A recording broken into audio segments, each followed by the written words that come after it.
Bonjour à toutes et à tous, ici SmashFan83 sur la chaîne de Smashcoon et aujourd'hui on se retrouve pour lire le troisième chapitre d'Eco Blast, enfin le quatrième si on compte l'introduction. Et pour ça, alors pour ceux qui me demanderaient pour le chapitre 22 de Spirit's Conquest, là j'ai attaqué l'écriture, là c'est bon. Là j'ai déjà fait 2 illustrations sur les 3, enfin sur les 4 si on compte la fiche de fin. Et là je pense que d'ici décembre ce sera bon, donc je sais pas quel jour ça sortira, mais je promets de faire au plus vite si j'y arrive. Hein, et comme ça, voilà, vous pourrez le voir ce décembre. Voilà, le chapitre 22 qui sera la partie 2 du maître créateur. Bref, aujourd'hui, on n'est pas là pour ça. Aujourd'hui, on est là pour Dragon Force. Voilà, donc Ecoblast a sorti un nouveau chapitre en même pas un mois. Hein. Voilà, et ce chapitre 3, rêverie cauchemardesque. Ah, par contre, elle a pas mis l'illustration comme elle m'a montré sur Twitter. Bon, ça, c'est pas grave. Alors, chapitre 3, rêverie cauchemardesque. Oui, donc, si vous vous rappelez bien, on avait lu la semaine dernière, je crois que c'était... Ah, des fois, ça m'arrive d'avoir des pertes de mémoire comme ça, je sais pas trop pourquoi en ce moment, mais ouais, des fois, c'est... Alors, c'était quoi déjà? Ah oui, c'était la mort. Il y avait la mort du père de Sora, pardon, non, pas Sora, Serra du coup, ouais. Et après Serra, je crois que ouais, il va obtenir l'épée, il me semble, à voir. Enfin, je sais plus trop, mais ouais, bon, allez, on va lire le chapitre 3, c'est parti. Chapitre 3, rêverie cauchemardesque. Il faisait froid, très froid, tellement que j'en avais la chair de poule. Une légère odeur de fumée m'envahit les narines. J'étais allongé, mes bras étaient étendus sur le sol, dur et sec. Je me demandais si j'étais encore à Semoraï, car même avec les yeux fermés, cet endroit ne me semblait pas familier. Est-ce qu'il fait froid au paradis ou en enfer? Après cela, j'ouvris les yeux. Il n'y avait rien, excepté une immense source de lumière qui se projetait sur moi. À part ça, j'étais au milieu de nulle part, comme si j'étais dans un trou noir.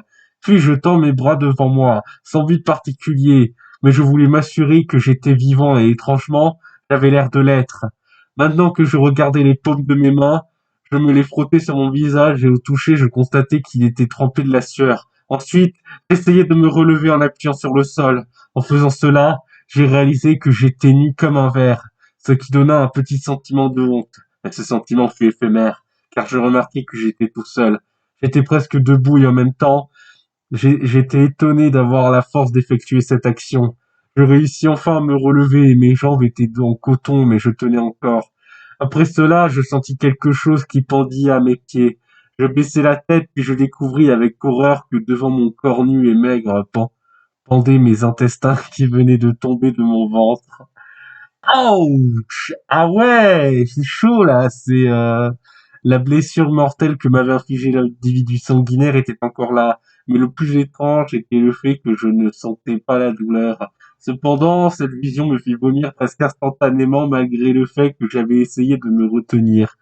Quelques secondes après avoir vomi, une chose se déclencha en moi. Cette chose avait l'air de pousser à l'intérieur de mon dos. Ça me provoquait des genres de picotements, des picotements qui empiraient à chaque seconde qui passait, jusqu'à ce que cette chose jaillisse de mon dos et me déchirant la peau. La douleur était intense. J'avais l'impression d'être poignardé à la colonne vertébrale en continu jusqu'à ce qu'elle finisse de grandir. Dans ce monde étrange, je ne savais pas du tout ce qu'il s'agissait, mais j'avais le pressentiment que cette chose était là pour mon bien. Est-ce que Serra va enfin avoir ses ailes de dragon? Ouais, parce que je savais pas s'il les avait ou pas en fait, donc mais là il devrait les avoir à mon avis. Puis je me réveillai brusquement, je me mis à respirer nerveusement et mon cœur battait rapidement à cause de ce mauvais rêve. Ouch! Bon sang, quel horrible cauchemar! Après m'être calmé, j'inspectais l'endroit inconnu dans lequel je venais de me réveiller. J'étais dans un large et doux lit et la pièce où j'étais ressemblait à une chambre d'hôpital.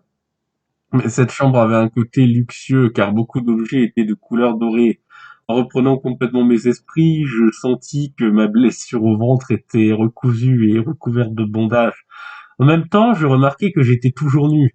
Paniqué, je regardais soudain de tous les côtés possibles, et je découvrais à ma gauche mes vêtements disposés sur une table de chevet. C'étaient les mêmes que je portais à ces murailles, mais cette fois, ils n'étaient plus tachés de sang. J'attrapais en premier mon pantalon, puis je l'enfilais à une vitesse record. Après, je vis mon haut qui était à quelques centimètres plus loin de là où était mon pantalon. Quand je tentais de le prendre, le poids me retenut et je basculais en arrière à chaque fois que j'essayais de me redresser.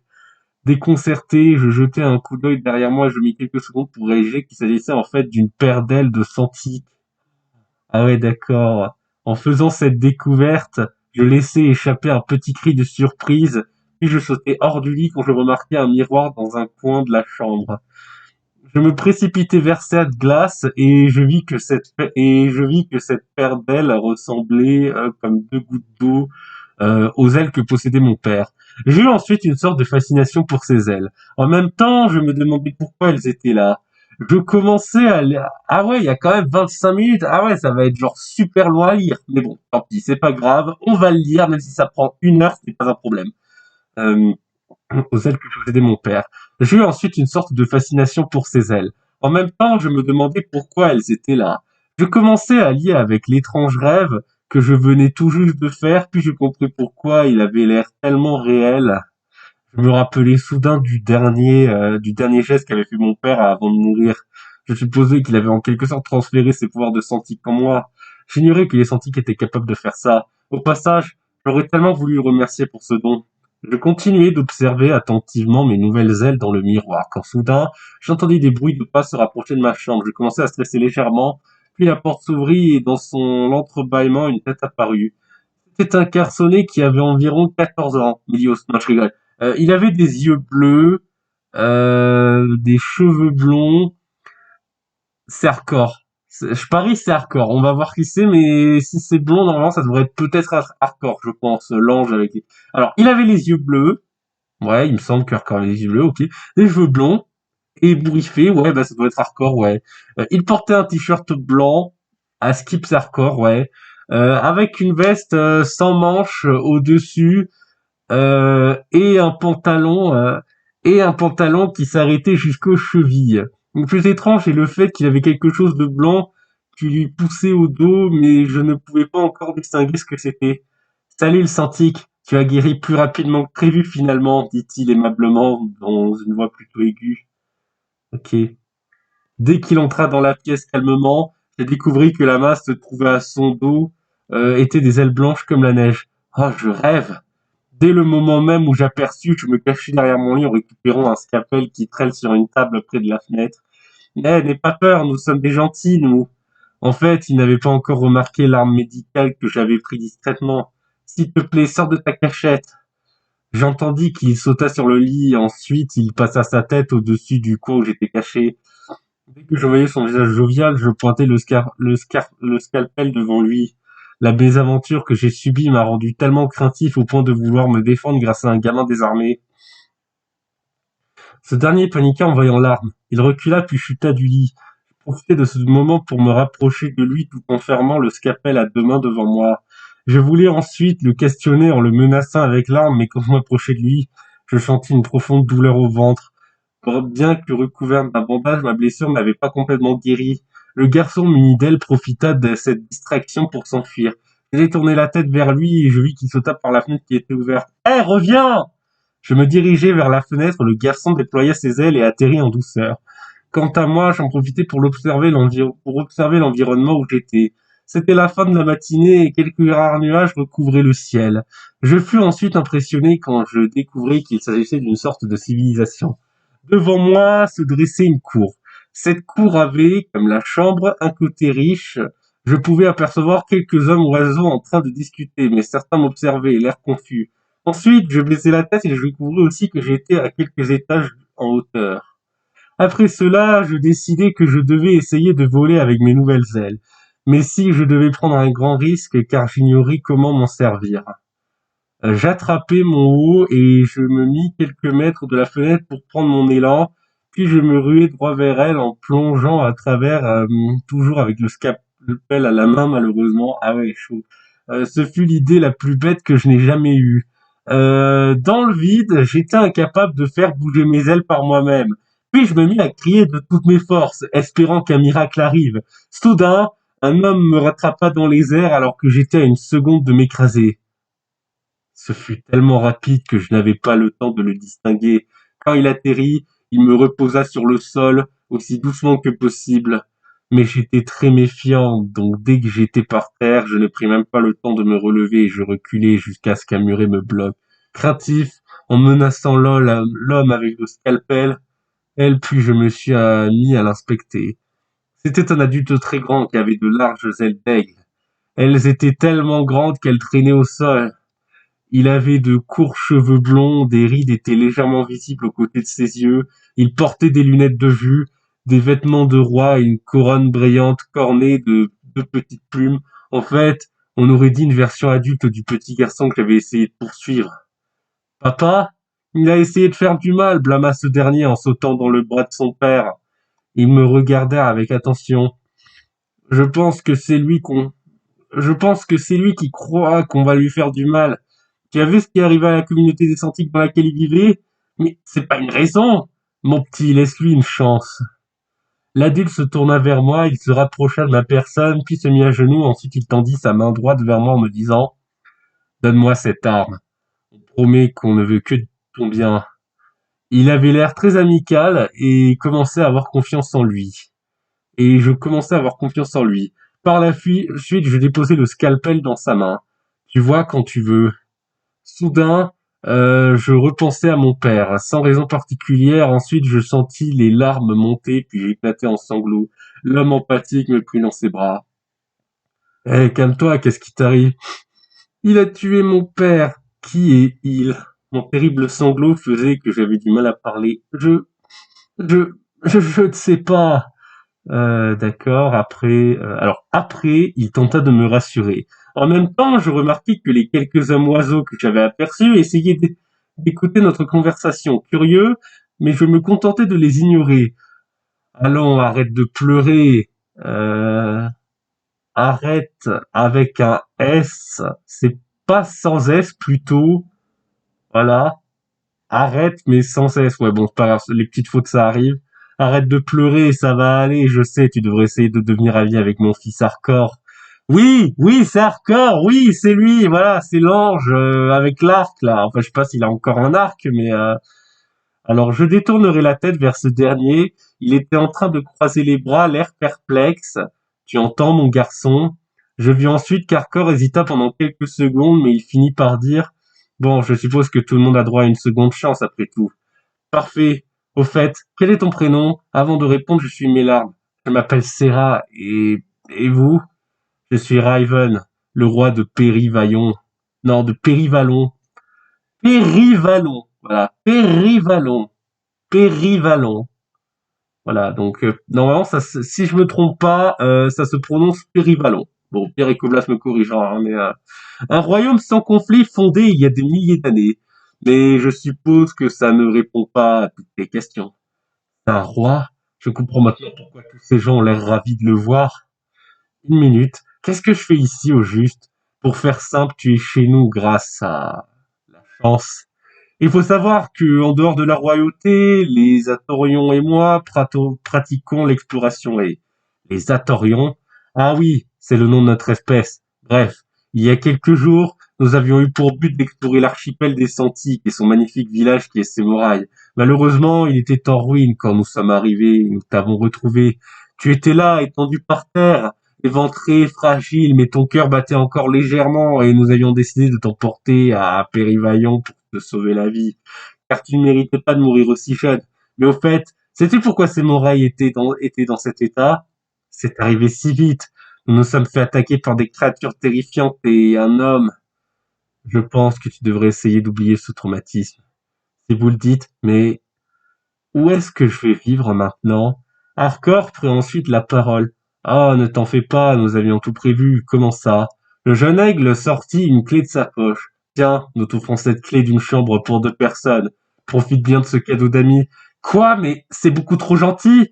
Je ne devrais pas accepter. Oh, tu sais, les Athorians sont des créatures de nature bienveillante et généreuse, donc ne t'étonne pas si nous sommes trop gentils envers toi. Il prit mon bras et déposa la clé dans ma main.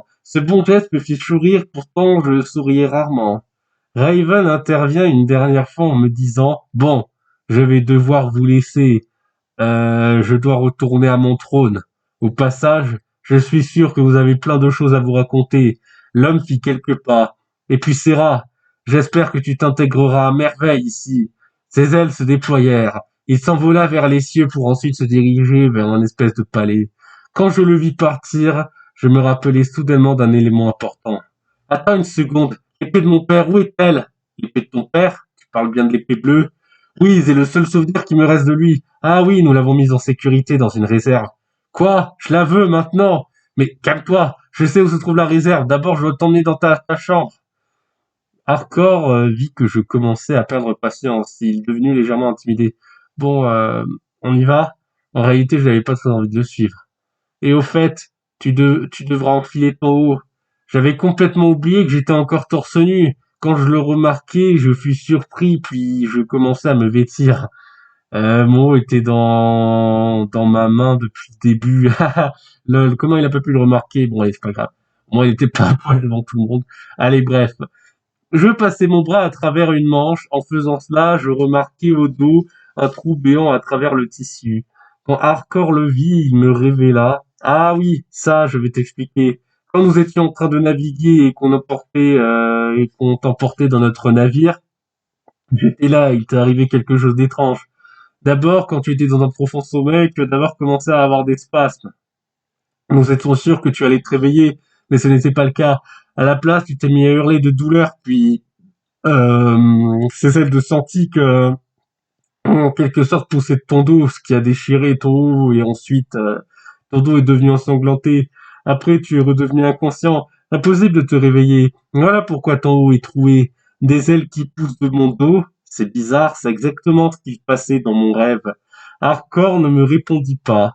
À la place, il prêta attention à ma corpulence. Surpris, il me déclara: «Par contre, tu as vu comment tes bras sont fins? On dirait que tu n'as pas mangé depuis des semaines», dit-il en insistant bien sur sa dernière phrase. J'avais toujours été maigre, mais là, Arthur avait raison. J'avais vraiment besoin de manger, car je ressemblais de plus en plus à un squelette. Ouais, c'est sûr, hein, sinon il va finir comme... Non, je vais fermer ma gueule là-dessus. Je sais, tu devrais goûter à notre plat traditionnel. D'accord, allez, c'est parti. Attends, comment est-ce que je vais enfiler mon haut avec mes ailes au juste? Ah oui, il faut t'habituer à ce genre de problème. Hum. Je tentais de l'enfiler tout seul, évidemment je n'y arrivais pas. Hardcore se porta ensuite volontaire pour m'aider en faisant passer mes ailes à travers le trou de mon haut et ensuite je refermais la fermeture de devant et j'étais prêt. Hardcore m'attrapa le bras et m'entraîna quelque part. Je le connaissais à peine mais je compris qu'il me considérait déjà comme un ami. Allez, on va manger! Je ne discutais pas plus que ça. Euh, je, alors, pardon. Je ne discutais pas plus que ça, je me laissais emporter. Mais à chaque fois que je le faisais, alors, pardon, non, mais à chaque pas que je faisais, je sentais toujours une douleur à l'estomac. Je pose alors une main sur mon ventre en essayant de ne pas me plaindre. Je suivis le jeune garçon et nous marchâmes pendant au moins 5 minutes. Ce royaume était immense. Je voyais à peine le pourtour de ce dernier. Je pouvais apercevoir des dizaines de tours très hautes, les Atorians qui survolaient Périvalon, pardon, merde. Périvalon, il n'y a pas de i entre le a et le l, oui, donc c'est Périvalon, hein, voilà, Périvalon. Aussi, la majorité des bâtiments étaient pas en blanc. Nous constituâmes, alors non, pardon, nous continuâmes de marcher jusqu'à ce que nous nous arrêtions devant un restaurant. Tada! Les murs étaient en pierre. L'intérieur était très éclairé par les nombres de fenêtres et le plafond était très haut. Malheureusement, le restaurant avait l'air complet. Bon, bah, pour le sanglier, c'est mort, hein, non, je rigole. Je jetai un coup d'œil dedans et je découvris des personnes de plusieurs espèces différentes. Mais la plupart d'entre eux étaient des Atorians. Malgré cela, je fus ensuite surpris en découvrant qu'il y avait également quelques antiques ici et là. J'écarquillai les yeux. Le premier que je discernais était un jeune adulte qui avait des ailes de dragon bleu ciel, de petites cornes en forme d'arc de cercle. Il avait des cheveux châtains, clairs, mi-courts, et il portait une veste colorée en inscription H. Ok. Soit le nom anglais de... Comment il s'appelle? La Sacha de Pokémon. Ou alors c'est peut-être une référence à un personnage de film d'horreur, je sais pas. parce que là, j'ai pas en tête qui est ce fameux H, mais c'est pas grave. C'était sans doute son prénom. Il était en train de parler joyeusement avec un Atarian. Waouh, des Santiques! Génial! Je ne suis pas le dernier de mon espèce finalement. Oh que non, les Santiques sont nombreux ici. Hardcore changea de sujet. Bon, on va manger maintenant que j'ai une faim de loup. Tu sais quoi, Hardcore? Je mangerai plus tard finalement. Tu peux m'accompagner à ma chambre? Ce refus, je voyais de la déception sur le visage de mon interlocuteur, mais n'insista pas plus que ça. Bon, d'accord. Nous avançâmes vers une autre direction. On commença à se rapprocher du bord de Périvallon, dans un endroit plus différent que les autres. Nous étions dans un quartier qui comportait uniquement des domiciles de petite taille, tous séparés et numérotés dont les murs étaient en marbre. En marchant, Hardcore me donna quelque chose. C'était un sac rempli de pièces d'or. Tiens, des pièces de Drake. Drake. Ah, ok. Tiens, des pièces de Drake. Pour que tu puisses t'acheter des choses, ça t'évitera de devoir les voler. Oh, merci, tu ne plaisantes pas quand tu disais que vous étiez généreux. Je n'y crois pas, les Atorians sont vraiment les meilleurs. Après quelques minutes, nous étions enfin arrivés dans la chambre que j'allais devoir habiter. Le numéro inscrit sur la porte de celle-ci était 237. Cela me donna un mauvais pressentiment. Shining. Alors j'ai pas vu le film, mais faudrait que j'essaie de le voir, tiens, parce que ouais, je sais que j'ai vu quelques films récemment, mais j'ai pas attaqué de nouveaux films d'horreur, donc je sais pas s'il est sur Netflix, mais à voir. Les chambres de ce quartier sont spécialement faites pour les visiteurs ou les étrangers, mais tu peux rester ici tant que tu voudras, si ça te convient. Je voulais remercier Hardcore, mais avant, il me donna un dernier conseil. Oh, et puis, j'ai une dernière chose à te dire, quoi donc? Si tu comptes visiter les alentours de Périvaillon, je te conseille de t'approcher de la colonie refoulée. Les humains qui habitent cet endroit détestent les Santiques à un point où tu ne peux pas imaginer. Quoi? Les humains ne sont pas tous morts? J'étais pourtant sûr qu'ils s'étaient tous fait tuer lors de la guerre des châtiments. Pendant ma petite enfance, j'avais énormément entendu parler de cette guerre. Elle avait commencé il y a plus de 60 ans, à l'époque où les humains dominaient les terres et faisaient subir d'horribles traitements aux Santiques comme l'esclavage, l'exploitation des cornes et d'ailes de Santiques ou encore de la simple cruauté. Heureusement, le peu de mes semblables qui étaient encore libres s'étaient réunis, puis ils ont formé des armées, ont combattu en retour, et c'est ainsi qu'une guerre sanglante contre les humains éclata. Elle avait duré quelques mois et c'est vers la fin que les semi-dragons avaient pris l'avantage en remportant de plus en plus de batailles pour enfin gagner la guerre. Hardcore me répondit, oui, apparemment, moi aussi j'ai été surpris quand j'ai appris ça. Mais tant qu'il nous laisse tranquilles, ça nous va. Il commença à s'éloigner. Bon, il faut que j'y aille. Profite bien de ta chambre, dit-il en me saluant. Hardcore n'était plus dans mon champ de vision et j'étais devant la porte de ma future chambre. En avançant, je me rappelais qu'il avait parlé d'une chambre pour 2 personnes, et cela me donna le trac. Je me demanda qui sera mon colocataire, si je ne le connaissais ou pas. Peut-être qu'il s'agira d'un survivant du massacre de ces morailles, qui sait. Ah! Toc, toc, toc. Bon, non, là, ça marche pas, ça marche pas. Non, non, ça marche pas, je vais pas faire le toc, toc, toc. Non, laisse tomber, je fais trop mal les bruitages, donc j'ouvre la porte. Je n'avais finalement pas besoin de cette clé, donc je la rangeais dans ma chambre, dans ma poche de pantalon, pardon. Bonjour. Je regardais de gauche à droite. Il y avait 2 lits individuels éloignés à 2 extrémités opposées de la chambre. Un bureau en bois foncé sur le côté et une porte à ma droite qui menait à une salle de bain.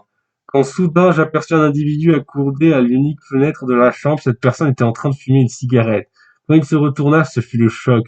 Mon colocataire n'était autre que Mélios. Ah, Mélios fume! Ah non, Mélios il fume. Bon allez, c'est pas grave, hein, Mélios, bon bah c'est son problème. Hein. S'il meurt du cancer à 35 ans. Ah non, évidemment, il fallait que je. Oh non, évidemment, il fallait que je sois avec la personne que je déteste le plus. Quand nos regards se croisèrent, nous fûmes tous les deux bouche bée et la cigarette de Mélios tomba de sa bouche me cria. Toi, qu'est-ce que tu fous là? Je te retourne la question. Eh bien, j'ai été embarqué ici. L'espèce d'ange m'a donné cette chambre et maintenant j'apprends que mon ennemi vient s'incruster dans ma piole. Mélios ramassa sa cigarette. Au passage, c'est notre chambre maintenant. Non, il est hors de question que je partage ma chambre avec toi, tu entends? Et une seconde, deviens ces ailes de Santique. Je n'arrive toujours pas à trouver une explication à ce sujet. C'est encore compliqué. Bon, je m'en fiche. Il se dirigea vers l'entrée de la chambre, malgré le fait que je le détestais, je voulais en savoir plus sur ce qu'il a vu à Samouraï. Au fait, est-ce qu'il y a d'autres survivants du massacre de Samouraï? J'en doute. Je n'ai vu absolument personne, même pas Taylor et Mike. Je crains qu'ils soient morts. Taylor et Mike étaient les noms des deux complices de Melios. Des amis? C'était pas grave, tu en trouveras d'autres. Avant, je ne m'étais pas rendu compte à quel point j'avais blessé Mélios en disant ça, mais à l'époque, ça ne m'importait peu. Pardon? Et mes parents, tu crois vraiment que je pourrais m'en refaire? Quoi? Tes parents aussi sont... Ils sont morts sous mes yeux. Je n'ai réussi à sauver que ma petite sœur. J'avais complètement oublié que Mélios avait une petite sœur. Je ne connaissais à peine son prénom et son apparence. Ah oui? Elle est où au passage? Elle doit rester dans une garderie, là où il y a des mômes de son âge. Il y a eu un silence pendant quelques secondes. Bon, je m'en vais. Pas question de t'avoir dans mon périmètre plus d'une minute de plus. Il ouvrit la porte de la chambre. Attends, une dernière chose. Quoi encore, cria-t-il? Je distinguais de, je distinguais de l'énervement dans sa réponse. Est-ce que tu aurais vu un type bizarre au centre de ces murailles, hein? Si, tu sais, il avait un drôle de gars, il ressemblait un peu à Chucky. Ah, alors comme ça, Chucky existe dans l'univers de Dragon Force. Je ne savais pas. Hein. Alors est-ce le même Chucky Charles Liré ou c'est une personne random qui s'appelle Chucky, hein? Ou alors c'est un dieu. C'est un dieu, c'est pas possible. Ou alors c'est l'équivalent de Satan dans le monde de Dragon Force. Honnêtement, mystère, mystère. Voilà, on ne sait pas, on ne saura pas. Bon, allez, on va relire. Tu sais, il y avait un drôle de gars, il ressemblait un peu à Chucky, mais avec des cheveux blonds et bouclés, il portait des vêtements blancs, je crois. Non, je suis sûr. En entendant ma description, il éclata de rire. Pourtant, je lui parlais sérieusement, puis il enchaîna. Qu'est-ce que t'as fait au jeu? Tu t'as proposé de jouer avec lui et t'as poignardé avec son couteau? Ah oui, si, c'est effectivement le Charles Liré, Charles Liré, ouais, le Chucky, ouais, c'est bien lui. Mélios lâcha ensuite un long ricanement insupportable. Je fronçai les sourcils. En fait, je crois que j'ai bien vu un type bizarre à ces morailles, et il est juste devant moi, en fin de compte, mystère résolu. Il m'énerva profondément. Tu m'excuseras, mais je vais aller fumer ailleurs. Après cela, il remit sa cigarette dans sa bouche, et inspira de la fumée, puis il me cracha au visage en... Puis il me cracha au visage en partant dans la chambre, ce qui me fit tousser en sortant et claquer la porte tellement brutalement que je sentis une légère brise. J'étais enfin tout seul et le calme instantané m'a fait du bien. Pour une raison quelconque, je verrouillai la porte. Je me dirigeai ensuite vers le bureau en bois. Voyant qu'il possédait plusieurs tiroirs à sa droite, j'ouvris le premier situé au coin supérieur. À l'intérieur, je découvris plusieurs pages de journaux ainsi que des feuilles de papier vierge. Je les sortis puis je les posai sur le bureau. Je refermai le tiroir. Alors, non, pardon. Je refermai le tiroir pour ouvrir un autre qui était à l'étage inférieur. J'y aperçus plein d'objets en vrac. Il y avait une paire de ciseaux, une bougie, des matériaux de sculpture et d'autres pour écrire. Des minuscules sculptures en bois qui représentaient des dragons et autres créatures fantastiques. Il y avait même des coquillages et des trouvailles en général. Est-ce qu'il y avait un Ouija? Non. Bon, c'est pas grave. En voyant tous ces objets, je supposais qu'ils pourraient peut-être appartenir à un ancien visiteur qu'ils avaient oublié. En tout cas, bien que tête en l'air pour pouvoir oublier tout ça, ce dernier avait l'air talentueux. Un crayon de bois attirait mon attention quand j'eus une idée. Je voulais essayer de dessiner le portrait de l'homme qui avait attaqué Semora, et car il hantait mon esprit depuis la première fois que je l'ai lu. Je ne suis pas un, je ne suis un professionnel du dessin, mais à Semora, je passais beaucoup de temps à pratiquer cette activité pour combler les heures dans lesquelles je me sentais seul. Je m'installai sur une chaise, j'étais devant ma feuille, puis je traçai un premier rond suivi d'autres formes. Une trentaine de minutes plus tard, mon croquis commençait à ressembler à quelque chose quand soudain, quelqu'un toqua à la porte calmement. Mel, tu as oublié tes clés. Ne compte pas sur moi pour t'aider, dis-je méchamment. En quelques secondes, le toquement de porte se faisait de nouveau entendre, mais plus bruyamment que ce qui me fait sursauter. Agacé, je me relevai de ma siège, puis je me ruai vers la porte devant elle. Je me dépêchai de la verrouiller, et quand j'ouvris, je ne voyais pas Mélios. À la place, il y avait ce senti que j'ai aperçu dans le restaurant. Il se tenait droit et portait quelque chose derrière son dos. Bonjour, vous êtes Sarah, je me trompe. Je fis un oui de la tête. Je remarquai qu'il avait l'air un peu timide, et sa voix était un mélange entre une voix d'homme et une voix de femme. Bonjour. Bonjour, je suis H, un ami du prince Harkar. Bon sang, ce Jouvenceau est ami avec tout le monde ou quoi? D'accord, et il m'a demandé de vous rapporter ça. H me révéla alors l'objet qu'il me cachait. Il s'agissait de l'épée de mon père. Quand il tendit l'arme devant moi, je lui arrachai des mains. J'étais tellement heureux de revoir cet objet. Le jeune homme s'en alla juste après avoir accompli la tâche. Je vous remercie infiniment. Ah oui, la fameuse image. Voilà, avec Serra qui obtient son épée, là, c'est... Ah là là, et ça doit être tellement gratifiant, hein, de recevoir l'épée comme ça, d'un inconnu de ton pays, là, et qui te redonne, voilà, l'épée de ton daron, tu vois. Euh... Ouais, ah non, mais là, franchement, Dragon Force, c'est vraiment intéressant, hein. Là, ce sera un chapitre bien long, mais là, je regrette pas d'avoir lu, hein. J'étais en émerveillement devant l'épée, elle était encore plus magnifique que dans mes souvenirs. J'aurais tellement aimé que mon père soit là pour voir ça. Après, je me rendis compte qu'il était enfin temps de sortir de ma chambre. D'abord, je récupérais le sac contenant la pièce de Draïk que j'avais laissée sur le bureau. J'attachai mon père et à ma ceinture et... Alors, j'attachai mon épée à... Attends, pourquoi j'ai dit j'attachai mon père? Attends, mais n'importe quoi là.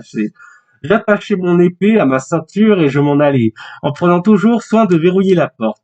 Je me baladais ensuite à travers Périvallon, sans destination précise, mais je voulais juste flâner, visiter, rencontrer des gens, même si j'étais introverti ou tout simplement admirer les paysages. Je marchais calmement de manière assurée à travers le royaume quand mon ventre gargouillait légèrement. Finalement, je commençais à avoir faim. Par chance, cela arrivait alors que j'étais devant un magasin de sucreries. Je n'hésitais pas une seule seconde à y entrer. J'avais beau avoir presque 17 ans. Ok, donc Serra je pensais qu'il avait 14-15 ans, mais apparemment il a 16 ans et demi, hein, et presque 17 du coup. Donc ouais, j'avais beau avoir presque 17 ans, je ne pouvais pas m'empêcher de me lécher les babines devant ce genre de boutique. Dedans, je comptais tous les gâteries qui étaient exposés jusqu'à ce que des sachets remplis de chocolat attirent mon regard. Je remarquai que j'avais assez de pièces de Drake pour m'en acheter au moins 4. Comme un gourmand, j'ai décidé de dépenser toutes mes pièces rien que pour ces confiseries.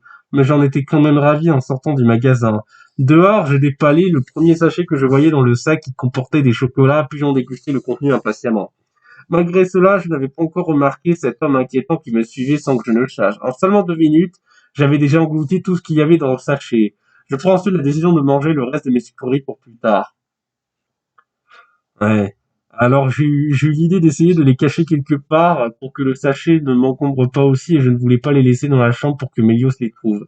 J'observais l'allée dans laquelle j'étais, je découvrais une ruelle sombre et isolée. C'était un endroit parfait pour cacher mon trésor. Je me rapprochais alors de cet endroit, totalement inconscient du danger qui pouvait rôder. Je m'enfonçais de plus en plus dans l'allée, cherchant un endroit assez discret, mais en progressant dans le voile, mon inquiétude augmenta, sachant que la seule issue était l'entrée que je venais de franchir. Trop angoissé, je conclus que je devrais m'en aller, mais quand je me tournai vers la lumière, un senti louche me bloquait le passage. Ah merde, c'est qui ce type?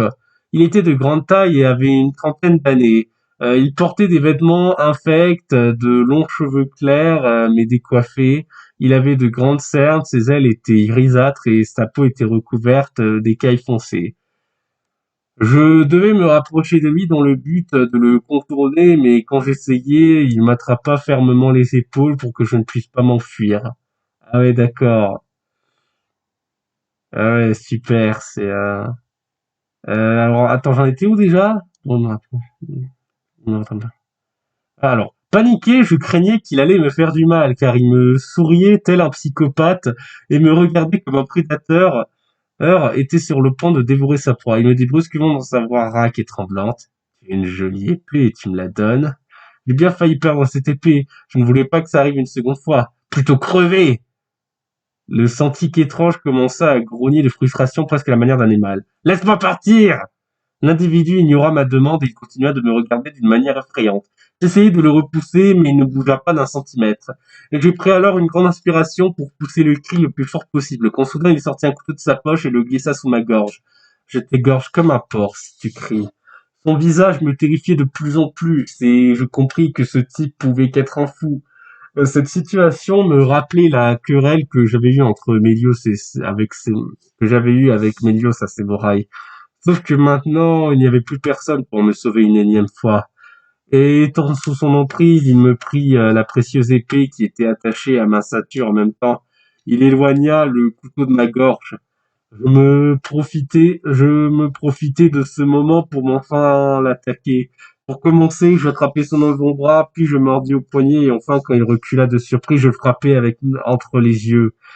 Il ne me restait qu'à récupérer mon épée. Mais quand je tentais de la reprendre de ses mains, il ne la lâchait toujours pas, et l'individu me donna un violent coup de pied au tibia. Ce coup imprévisible me fit tomber. J'essayai ensuite de ramper en dehors de la ruelle, mais le senti se mit devant mon chemin. Mais où vas-tu? Il faut bien que j'essaie cette épée sur quelqu'un. Devant moi, ce maniaque positionna l'épée de façon diagonale pour me mutiler. Soudain, j'aperçus un garde attendant à l'extérieur de la ruelle. S'il vous plaît, aidez-moi! Il se tourna vers moi et je vis qu'il était en fait un guerrier qui était probablement revenu d'une mission. En quelques secondes, ce combattant fonça vers le mauvais, le prit par son long manteau et l'éjecta de l'autre côté de l'avenue. Aïe, aïe, aïe, aïe, aïe. Ah ouais, là, ça rigole pas, hein. Voilà, c'est peut-être un royaume pacifique et tout, ils sont gentils, mais avec les soldats, on plaisante jamais, hein. Euh, de cette attaque, le sentier étrange se releva avec difficulté, mais il n'eut à peine assez de temps de récupérer le couteau que l'homme courageux le blouqua contre le mur à l'aide de la planche qui traînait sur le sol de pierre. Ce fou comment? C'est se plaindre. Alors, ah oui, elle a oublié à se plaindre. Le fou commençait à se plaindre en gémissant et il lâcha l'arme qui m'appartenait. Le guerrier lui dit d'une voix intimidante: «Ne t'approche plus jamais de cette adolescence, tu as compris?» Apeuré, l'individu commença à se débattre, puis il réussit à s'enfuir comme un lâche, mais l'homme le laissa partir loin d'ici. Alors que le guerrier était un peu essoufflé, je ne pouvais m'empêcher d'être en admiration sur l'armure qu'il portait. Elle était tellement belle, tellement brillante, je m'imaginais en train de la porter en combattant des monstres. Ce que j'admirais également chez ce guerrier était sa bravoure. Je voulais être aussi charismatique que lui, aussi fort que lui. En fait, je voulais être comme lui, tout simplement, mais en mieux. Ça va, il ne t'a pas fait de mal, j'espère, me dit-il en posant ma main sur mon épaule. J'étais toujours bouche bée. Qu'est-ce qu'il y a? Tu es tombé amoureux de moi? Hein? N'importe quoi, c'est juste que j'adore votre armure. Où est-ce que je pourrais en avoir une comme vous? Je ne sais pas, il faut voir ça avec le chef de guerre.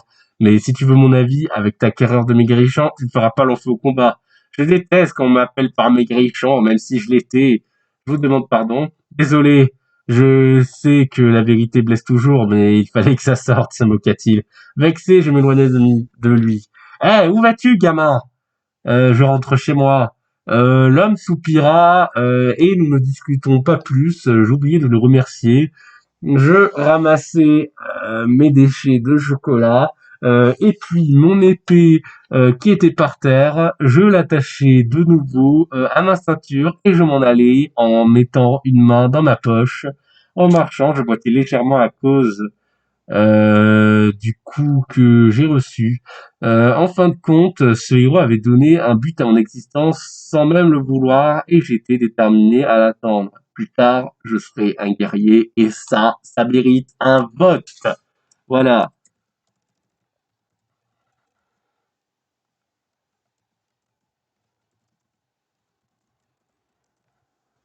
Allez, courage Sierra pour ton futur. Voilà, c'est voilà un petit commentaire vu que personne n'en a mis, hein, c'est dommage. Bon, sur ce, c'était Smash Fight 83 sur la chaîne de Smash Coon, hein, et je vous dis à... Non, je rigole. Enfin, si, presque bientôt. Mais en tout cas, c'était un chapitre un peu long.